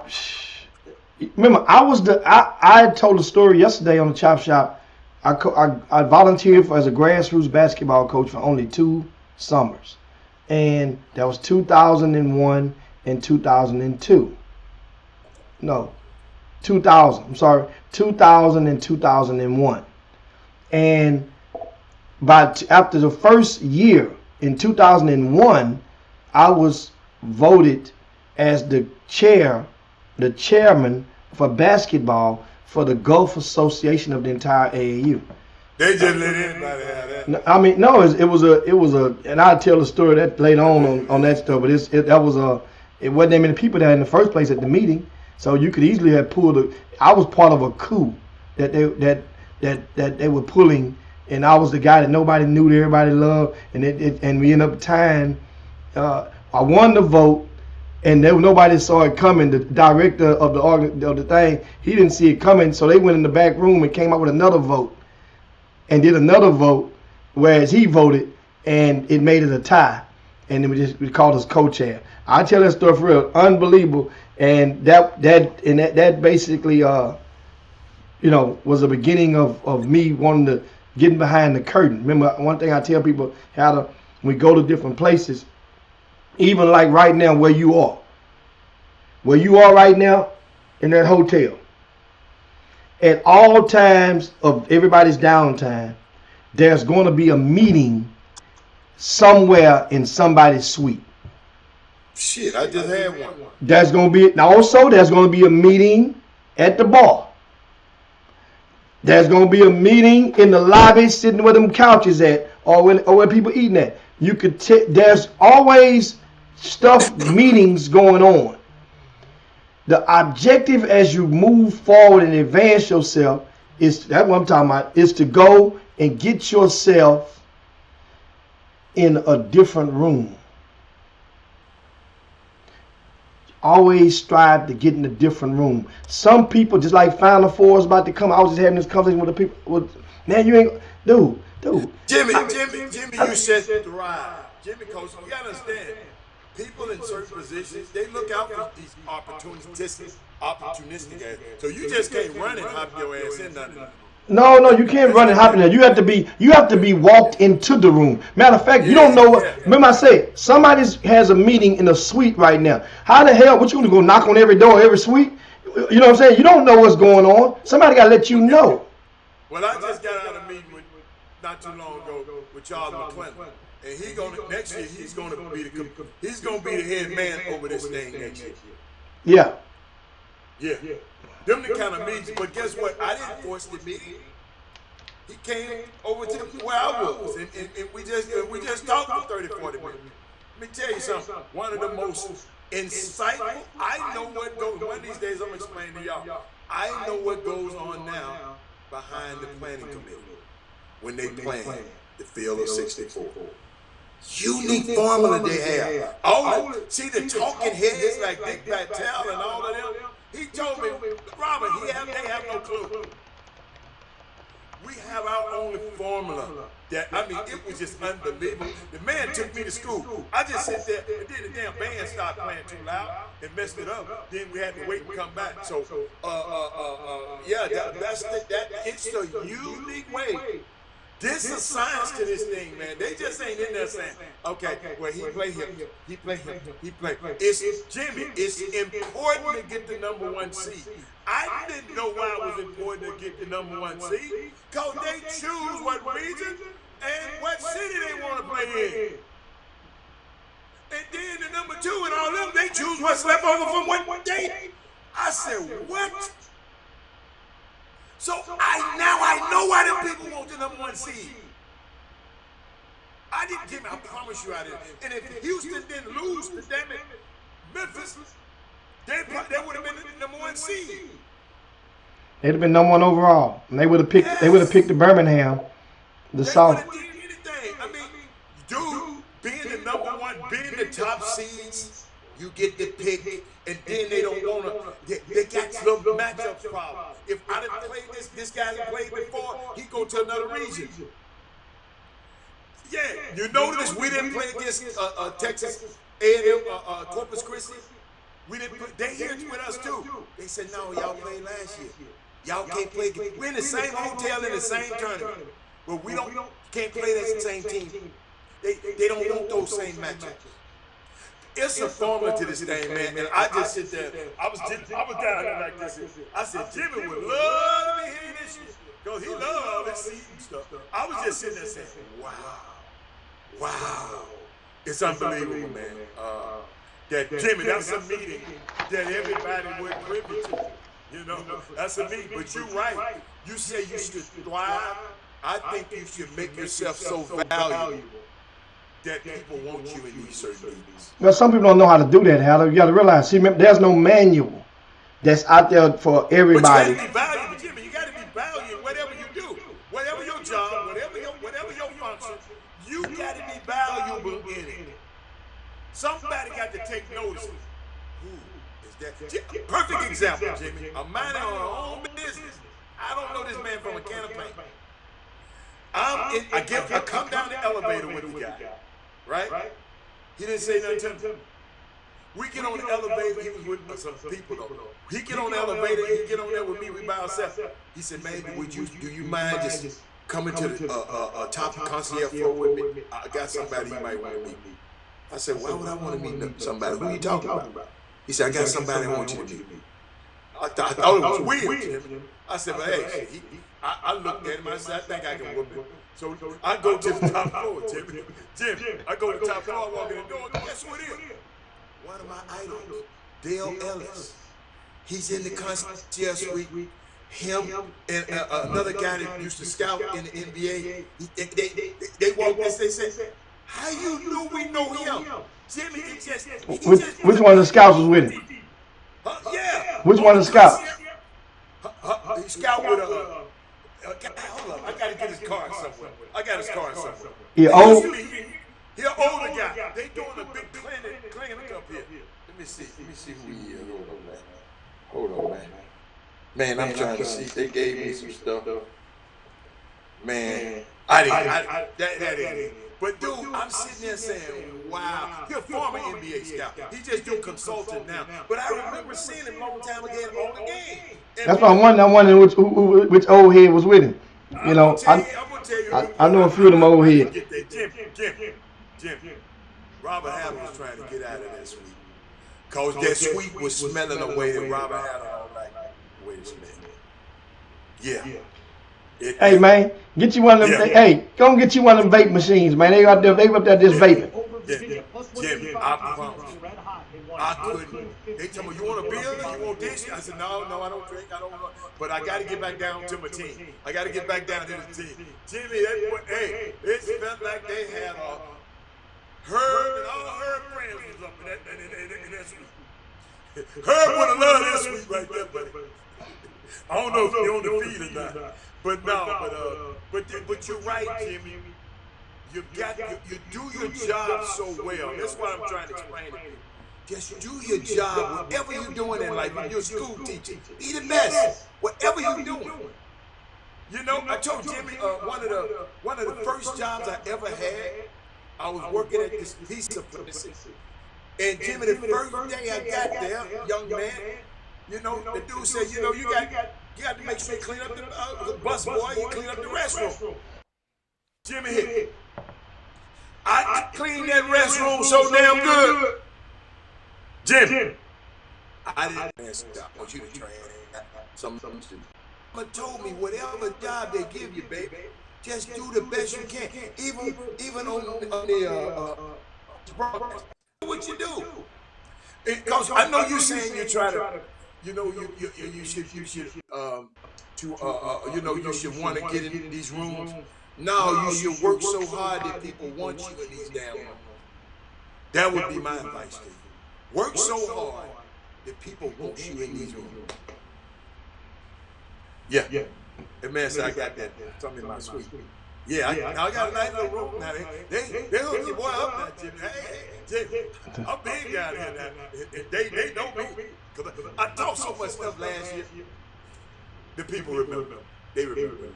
I talk. Man say, man, you don't sit your little old man. Sit down. So that's what the people say. So now, last night, I was doing the schedule for the Ice, but I was actually had planned to go and attend my first Houston Rocket game of the season, and it was ironically against the Boston Celtics, and which the Rockets had won a good game actually, from what I understand, and if I had went, then I would have got. No, I was working.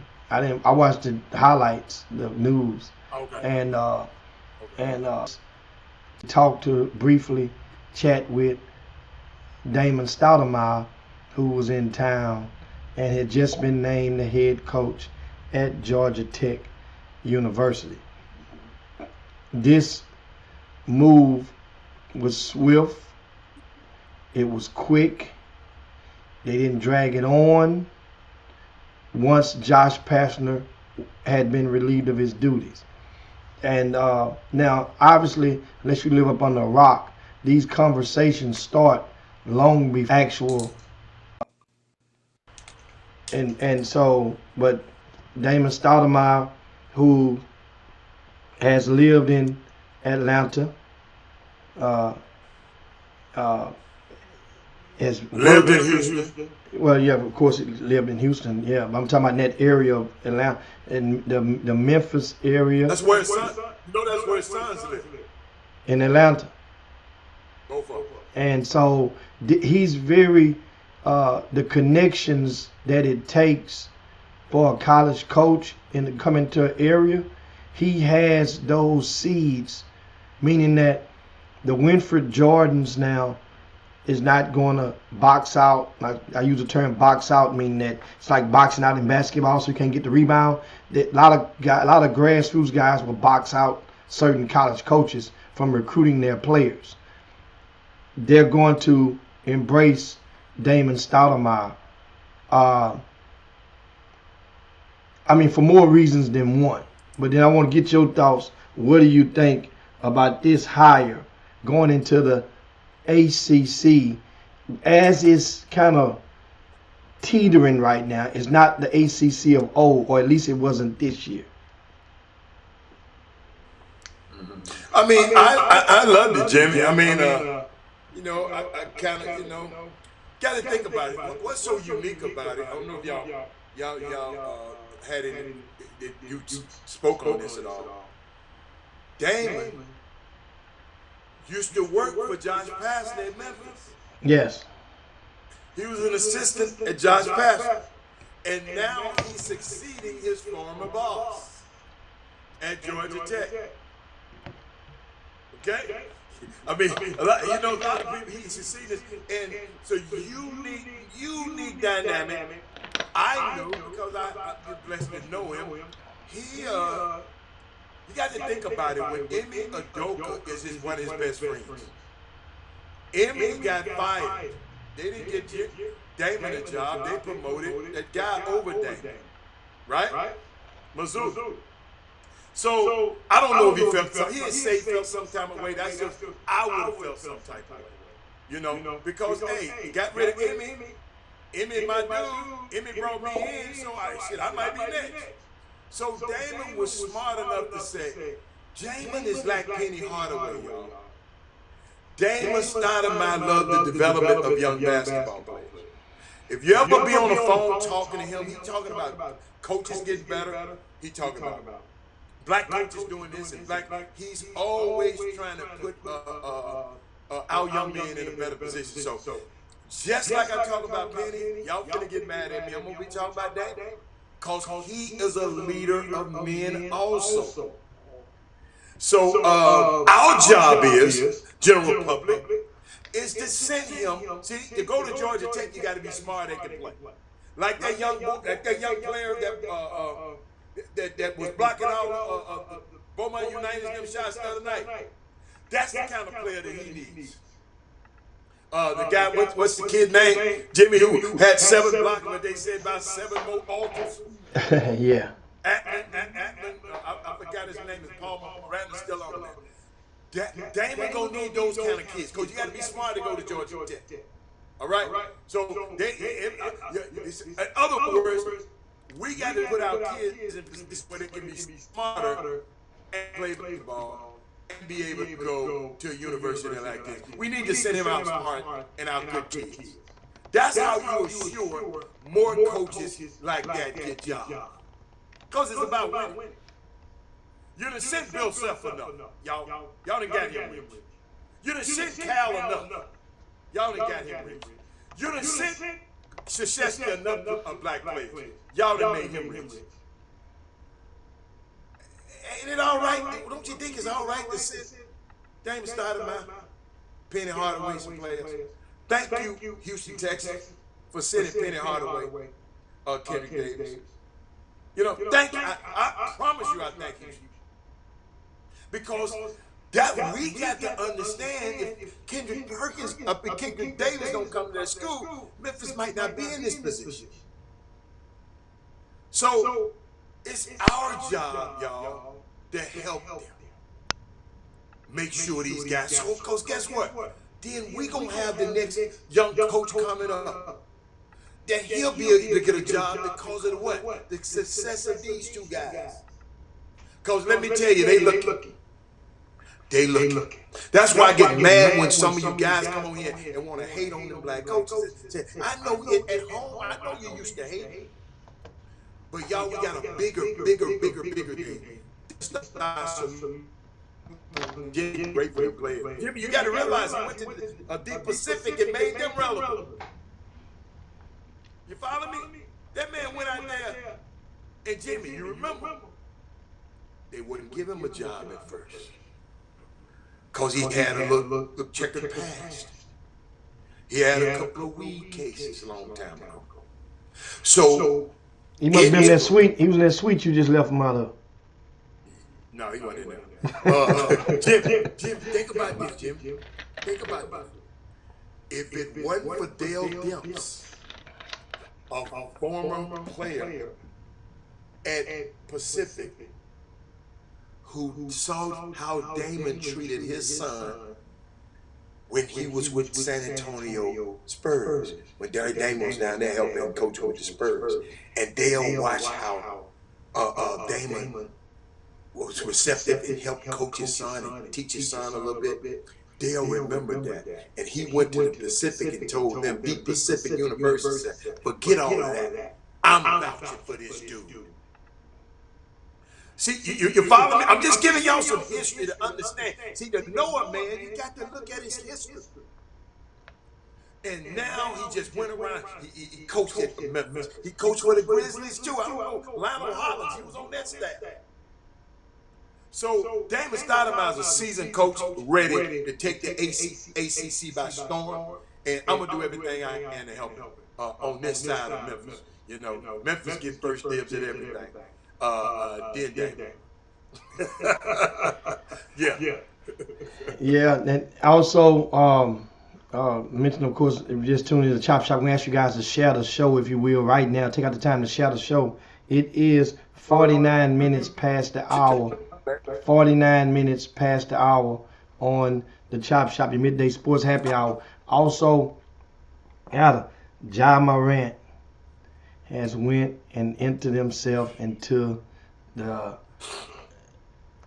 rehab. Great move. So, how you think this all went down? Jimmy. But simplify this fraction. Okay, I'm gonna simplify it for you. And I said it the other day. I don't know if you was on the show. Jim. Ja Morant. Okay. Ja Morant is the face of the Grizzlies. Just gave him a $200 million extension. Okay? He's the face of Nike. They just gave him a deal. They gave him a signature shoe. They had the big thing. And Jimmy, he is the face of USA basketball. Those three monsters right there, Jimmy. They put too much in him and behind him, Jimmy Hicks. They had to do something to make this right. Jimmy, this is like me and you got a singer. And he owned drugs. He doing all the kind of drugs. We trying to get R. Kelly. We trying to get him sober so he can go sing. We trying to get him, Jimmy. The kid was going. I'm trying to simplify it. The kid has three powerful entities. I just named. Y'all can talk about all the other messes, but those three, USA basketball, man. Y'all, Jimmy, it ain't too many young Americans, Jimmy, that we can throw our hat in the ring in. That's stars. Ja is the one over Jason Tatum, over Jaylen Brown. Jimmy, I think this is the greatest thing he could have did. Jimmy's a lot at stake. It's a lot at stake. Y'all just don't understand. It's a lot at stake. When people put all of those three entities, the NBA, Nike, and USA Basketball, all dependent on you to be all right. That's why that happened. So people, I'm just letting you know. Well, I think Gilbert Arenas was the one who's made the statement on this podcast that gets a blanket message out to Ja Morant that it's going to take him 3 years to get back to where he was a week ago before this all came about. Remember, this was at the time. It was like it's going to take 3 years just to get back to where you were 1 week ago. And that's how one bad decision can result in that. Jimmy, I disagree wholeheartedly with Gilbert Arenas. I disagree with a lot of stuff Gilbert Arenas. Y'all got to realize who was Gilbert Arenas? He ain't never won that. But he got a hell of an opinion on everything. It took his ass 3 years. He didn't have. Listen to what I'm trying to tell you. And this why I can't believe you brought that clown up. Jimmy, you just got a max deal with the NBA. You got a signature shoe with Nike. You are going to be the face of USA basketball. Neither thing that Gilbert Arenas ever thought about having in his life. Apples and oranges right here, man. Gilbert Arenas didn't have the league behind him. Gilbert Arenas didn't have Adam Silver he had David Stern that said, get your act together, get your look out of here. And excuse me, John Morant ain't doing the crazy ass stuff Gilbert Arenas was doing. So Gilbert Arenas can say whatever he wants to. John Morant got 3 powerful entities behind him. Gilbert Arenas had neither one behind him. They was trying to get him out the league. These people ain't trying to get Ja out the league, Jimmy Hicks. You got to hear me. These people won't. John Morant will be okay. He's their golden goose. He's their golden goose. I'm telling you. Well, it would take time to transform anything, and that's what the process he's undergoing right now. And you don't know if a person has indeed transformed until they is faced with a circumstance of similar nature. And it's kind of like if a person is trying to quit drinking, and you know, a lot of people they go to jail. And they say, man, I ain't had no drink in 2 years. Well, hell, you did 2 years in the joint. So, of course, you had no drink. You know, we're not counting hooch or nothing like that. But you come home until you faced with somebody cracking open a good cold one or twisting the top off or uncorking a bottle of bubbly, and they get ready to pour, and you look and you say, nah, I'm good. Then at that point, you have transformed and it turned the corner in your transformation process, just like an addict as well. You don't know until somebody light that weed up. If you think you can stop smoking, and somebody light that thing up and they pass it over to you, somebody tried to pass me one of them hooker things. We was in San Antonio the other day. Somebody the dude grabbed over and reached over there. I said, "Nah, man, I ain't never did that in my life." It's like you don't. Nah. First of all, I don't want to be sucking on. I know we get to difficult. Some of you to put your damn mouth near and you finna hand it to me. Get the hell out of there. I know they be putting it. Y'all, I don't like that. I mean, I don't like it. I think it's for girls. I think it's for girls. Yeah. Women, y'all can do it. Guys, they just puffing on that thing like it ain't no thing. I'm like, man, I'm good. Yeah, I'm gonna give me another crown though. I'm good on that. Yeah. That's what I go do. But Jimmy, it's so unique. Jimmy, the unique thing about this, I'm finna tell you, and I'm gonna go out on a limb. John Morant gonna be all right. This thing is gonna blow over. I keep telling y'all, and I know y'all don't really understand what I'm saying. Y'all just don't know the power of those 3 entities that I just mentioned. Y'all just blowing them off. Y'all better understand the power of these 3 global. This ain't got nothing to do with America. John Morant got fans in China, all over the world. John Morant, like they used to Michael Jordan. On the Olympic thing when they going, John Morant. See, y'all ain't, I got the advantage of knowing what's going on. If that boy got innocent, now he's a damn fool, then he's just gonna be a damn fool. But he got it set up with these 3 entities, man. Y'all understand? These kind of entities, Jimmy, that can change anything for you, man. These billionaires. These are guys that run the world anyway. Hold up. You think they gonna let somebody mess with their money? John Morant is their money. They love it. I never forget, Jimmy. I took a poll early in the season. You went on the show. I did it earlier. I told you you weren't on early enough. I came on. I said it's 2 players. I asked everybody, what 2 players that you want to see? Young players, not LeBron, not Kevin Durant, not Kyrie. Give me 2 players young. I gave them, I think, under 25 or something like that you really want to see. And I gave them 2. I said, John Moran and Zion. And Zion. Coach, the dude is like that. But he was about to make himself unlikable. That's why they told him, stop right here. We need you to be likable. Thus, I suspended for 2 days. Suspended for 4 games.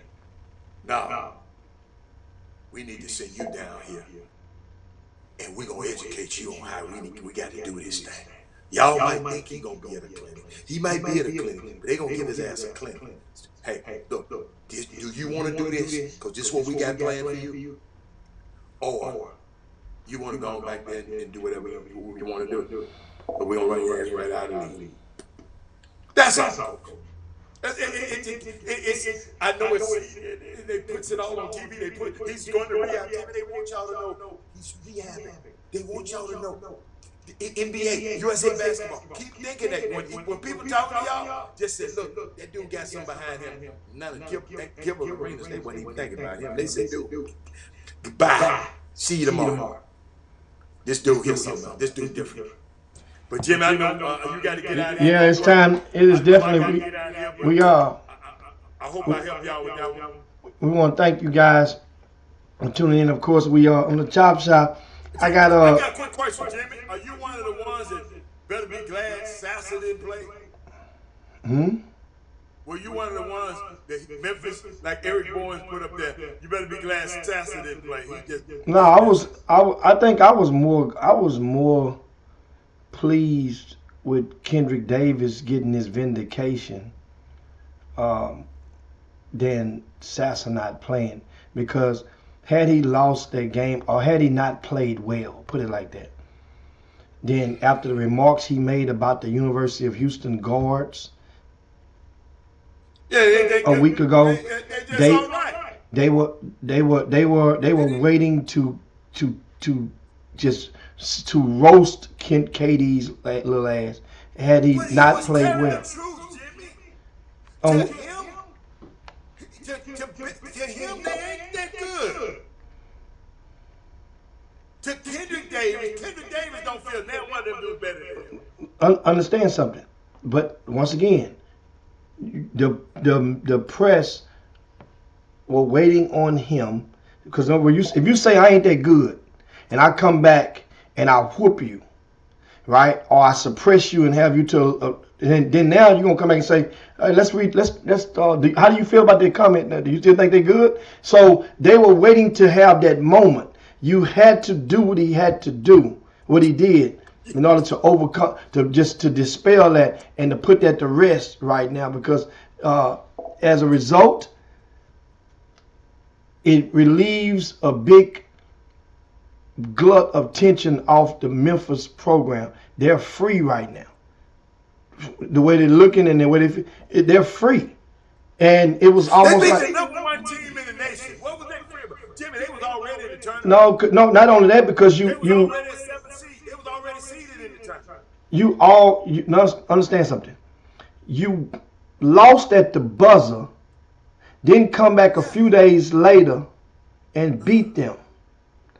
Yeah. You see? That does something to that lets you know that, you know what, if they number one seed, we can do this. We're free now. Can I help you, Jim? Because evidently you don't know them guys. They think they're better than U of H anyway. I know y'all can't fathom that because you're from Houston. They think they're better than U of H anyway. I'm telling you, they really think they are better than U of H. I'm telling you, y'all don't think it. See, you keep thinking Memphis is different. I'm telling y'all, man, Memphis think they Kentucky. The fans and the fan base, Jimmy, think about it, Jimmy. 18,000 people in the stadium every time. That's a fraction that can get Memphis fans couldn't get. They had to play 2 games. They got 3 games to get all of the fans into U of H's game. I'm just letting you know, nothing against U of H. I'm telling you about the mentality. And I don't care. They evidently, any of them have told you how they feel about the press. But one thing I love about that Kendrick Davis, he never get on that camera without thanking that coach. Thanking Penny Hardaway. This kid went to TCU. No, not much fanfare. He went to SMU. He won a couple of things, but he didn't go nowhere. He didn't win. And he went there that a man promised him, we gonna win. I'm gonna get you to your first NCAA down. That's the story. U of H, they all right. That's the story. That a young man finally found a coach that he could connect with. That said, look, I was in the position this kid was. Trying to get out of this situation to feed my family. That's why I'm so close to him and DeAndre. Those are the stories that I like. Worried about what the press say about Kendrick Davis. Kendrick Davis' coach was putting him in a position to succeed. They felt they should have won the first Houston game, the second Houston game, and they beat the snot out of Houston that last game. I'm telling you how they think. They said, man, we can beat. I can beat them. I just got to have my guys help. I can beat them. Cause ain't nobody said nothing. Ain't nobody said that Alex Lomax and the big fella Malcolm Daniels and Kennedy after the damn game, one of their best third lead scorer, go hit the wall after they lost to U of H the first game. Cause them guys felt they supposed to beat U of H. I know it's hard for you to fathom, Jimmy, but how can they think they can beat the mighty U of H? That's not. Hold on. Understand? That's not. Some people think like you. That's everybody. Most people that's watching this in Houston remembers and knows how Kendrick Davis think. And if you're the leader, then your thoughts and your views is going to influence the flock and the rest of the team and your followers, because you have anointed, you are the leader. And if you, in other words, if you like mustard, then the rest of them guys eventually gonna start liking mustard, even if they ate mayonnaise all their life. That's what leaders have the influence of doing. They'll make you even just try something that you might not like, and guess what? And go along and get with it. So with him, you think back when the days of the Quentin Grimes. They both played under the Adidas umbrella, but he had the same persona, the same approach to certain players. That's the thing with him, if you motivate him, or if you slight him, or if he knows that he sensed that you doubting him, those are the moments that breed him to perform best. And it's been like that. It's been like that for years with that young fella. So now it's no different. When he was at SMU, Alan, just a couple of years ago, when he came to U of H, go look up the numbers. What he did when he came to Houston every time SMU. I ain't talking about the numbers. I'm talking about he winning now. He ain't winning at SMU. No. I'm just talking about what was inside of him. It was always like, I'm better than this dude. I hear what you're saying. I'm just telling you, Memphis, not just Kendrick Davis, Memphis, that coach over there that I talk to at least twice a week, he felt they better than them. That's why he was pissed off about the rank. Now they finally put him in the top 25 after they beat the #1 team in the nation. He felt they better. That's all I'm saying. I'm just taking y'all into the mind of people who ain't scared of U of H. Them boys get U of H every damn thing they want. Everything they want. Which is good. Your conference supposed to have that in it. You know, they had 2 or 3 hiccups. They shouldn't have lost to Tulane twice. They shouldn't have lost to one of them Florida teams twice. Guess what? It happens. I remember when y'all was calling me, man, what's wrong with TSU? What's wrong? Just hold on, y'all. I said, what I tell y'all? I said, we got a Ferrari. Yeah, I'm going to tell this analogy, then I'm going to get off. Because I got to go hang with my Ferraris now. Hey, Jim, I said, we got a Ferrari. And our steering wheel ain't there. And you made a joke about it. Yeah. P.J. Henry, y'all, he might not be great to y'all, but he great to this team. He great, guess what? 2-time MVP of the SWAC tournament. And that's why we were losing. We didn't have him in the SWAC at all. In the beginning, we didn't have him in the SWAC. He got hurt on the Thursday and we were supposed to play on Saturday. How about that, Jim? He got hurt on the Thursday. Before the SWAC. On Thursday, sneezed with some Grayson, I think. But when that boy got well, guess what? When they won the other night, I ain't getting no text. All of them people was texting me whole season, talking about how solid they were. They wasn't this. Jimmy, I sat there and looked at my phone. I ain't getting not one text from none of them clowns who was clowning you, Texas Southern. Man, y'all ain't going back this shit. Man, boy, thank you. Cause we need some more of them, Jimmy. We need some more of them. Hey, I love no. Look at text. Freight said he texted, but Freight, you wasn't calling me hating. I'm talking about the haters. They know they are there. You didn't call me hating. You just wanted to be Southern. Southern got their head beat. Jim, post Sean Woods in our hotel, man. They stayed in our hotel. Bryson Etienne, all of them. Jimmy, I ain't lying, man. I felt bad. You ain't talking about that. You can talk about how you feel about it now, because you're lying.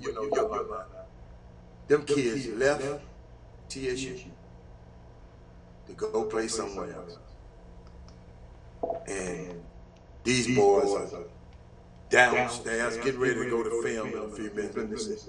Yeah, they getting ready to go to film. Hey, Jimmy, Jimmy, they had it scheduled so to the number, Jimmy. Let me tell you, they're going to film. Yeah, short. Hold on. Film at 3:30. 3:30 Eastern time. Film at 3:30. Then we get out of here, go practice tonight. So we'll be at practice tonight, man. But yeah, y'all, pray for our kids, pray for the health, and they got a good chance, man, of doing something real special. If the things just, the chips fall where they may. So make sure tomorrow that y'all tune in, and make sure y'all KTSU app, and hang out with us tomorrow. All right. She said, any that left make it to the dance. I'm sorry. We'll speak on that stuff tomorrow. We got to go up out of here, man, speak on the UTA job. We talk about college jobs and coaches on tomorrow. We got to get up out of here. I got to go work on this schedule. It's time to slide down. Dino's back.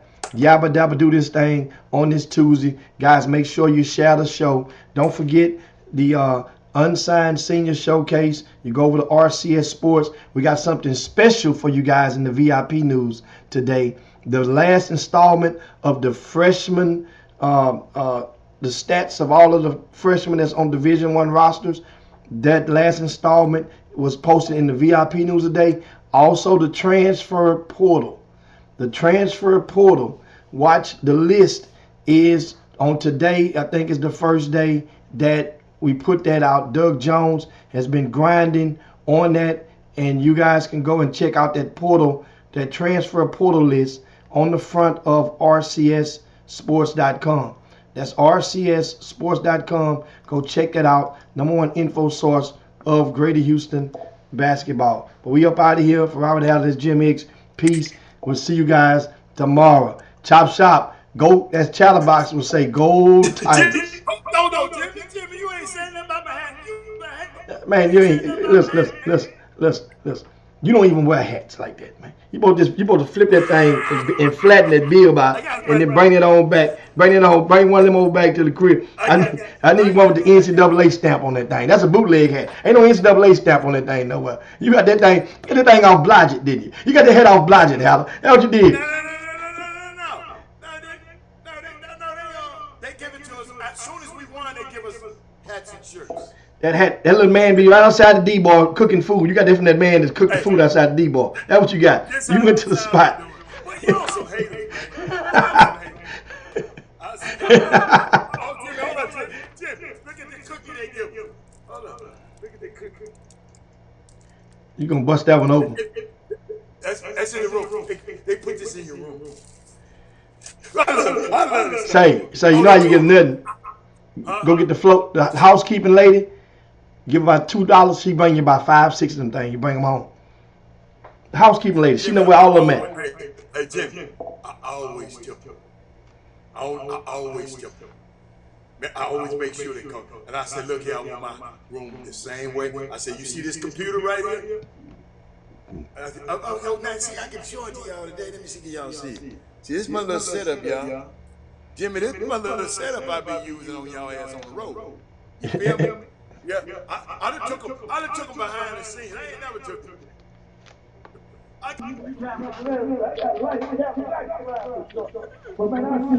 Man, we up out of here, man. Say, of course, peace, guys. Now it's time to get on the body. We'll see you guys on tomorrow. Peace. Chop shop. Jim Hicks, Rob Hatter. You are now tuned in to the Chop Shop. I'm Retro. Let's get it. We in the Chop Shop. We live in the Chop Shop. We talking sports talk. We live in the Chop Shop. We in the Chop Shop. I'm talking sports talk. So turn your dials up. It's live in the Chop Shop. We in the Chop Shop. We live in the Chop Shop. We talking